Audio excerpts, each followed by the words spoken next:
ഇപ്പോൾ കോൺഗ്രസ് നേതാവ് സന്ദീപ് വാര്യർ ടെലിഫോൺ ലൈനുണ്ട്. സന്ദീപ്, ഈ RSSന്റെയും BJPയുടെയും ഭീഷണി അതൊക്കെ യഥാർത്ഥത്തിൽ ഉള്ളതാണോ? അവരങ്ങനെയൊക്കെ ചെയ്യോ?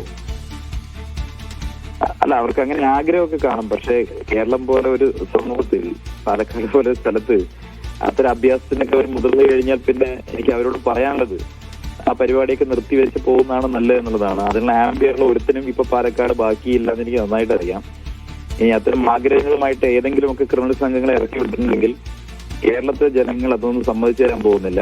ഇത് ഉത്തരേന്ത്യയല്ല, ഇത് ഗുജറാത്തും അല്ലെങ്കിൽ ഉത്തർപ്രദേശും ഒന്നുമല്ല, ഇത് കേരളമാണ് എന്ന നല്ല ധാരണയിലും ബോധ്യത്തിന്റെ അടിസ്ഥാനത്തിൽ മാത്രം ആ പരിപാടിയുമായിട്ട് ഇറങ്ങിയാൽ മതി എന്ന മുന്നറിയിപ്പാണ് എനിക്ക് പാലക്കാട്ടെ സംഘപരിവാറിന് നൽകാനുള്ളത്. സന്ദീപ്, അവിടുത്തെ ജില്ലാ പ്രസിഡന്റൊക്കെ ജിംനാസ്റ്റിക് ആളാണ്. മസിലുകൾ കൊണ്ട് ബുദ്ധി ഉണ്ടാവണമെന്നില്ലല്ലോ. ശരി, നന്ദി സന്ദീപ് വാര്യർ ഈ വാർത്തയോട് പ്രതികരിച്ചതിന്.